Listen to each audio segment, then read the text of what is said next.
మకర తోరణం అంటే ఏమిటో తెలుసా? ఆలయంలో దీనికున్న విశిష్టత ఏంటో తెలుసా? దేవాలయాలలో దేవతా విగ్రహాల వెనుక అమర్చిన తోరణం మధ్య భాగంలో కనుగుడ్లు ముందుకు చొచ్చుకు వచ్చిన ఒక రాక్షస ముఖం కనిపిస్తుంది. దానికి మకర తోరణం అని పేరు. ఈ రాక్షస ముఖాన్ని తోరణం మధ్య భాగంలో అమర్చడానికి గల కారణం గురించి స్కంద పురాణంలో ఒక కథ కూడా ఉంది. పూర్వం కీర్తిముఖుడు అనే రాక్షసుడు బ్రహ్మను మెప్పించి అనేక వరములను పొంది తద్వారా వచ్చిన బలపరాక్రమాలతో సమస్త భువనములలోని సంపదలను తన సొంతం చేసుకున్నాడట. చివరకు పరమశివుని పత్ని అయిన జగన్మాతను కూడా పొందాలని ఆశించాడు.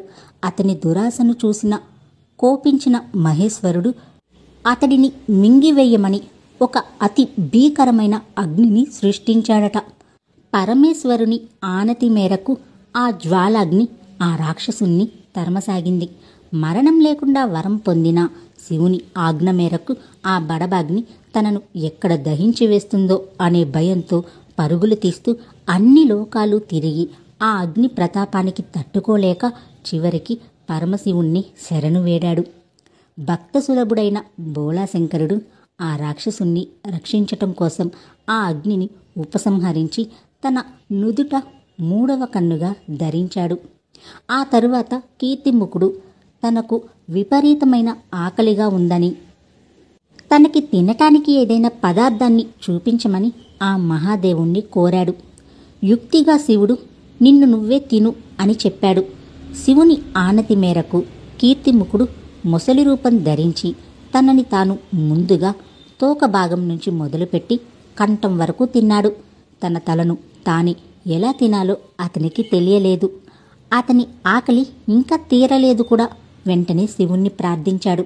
ఆ ప్రార్థన ఆలకించిన పరమశివుడు ఈనాటి నుంచి అన్ని దేవాలయాలలో వెనుక భాగంలోని తోరణాగ్ర భాగాన్ని అలంకరించి దైవ దర్శనానికి వచ్చే ప్రజలందరిలో ఉండే దురహంకారాన్ని, ఆశను తింటూ ఉండు.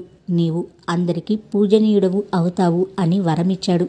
ఆనాటి నుంచి కీర్తిముఖుడు దేవాలయాలలోని దేవతా విగ్రహాల వెనుక ఉన్న తోరణ మధ్య భాగాన్ని తన రాక్షస ముఖంతో అధిష్ఠించి భక్తులలో ఉండే దుష్ట వికారాలను, అహంకారాన్ని, దురాశను కబలిస్తున్నాడు.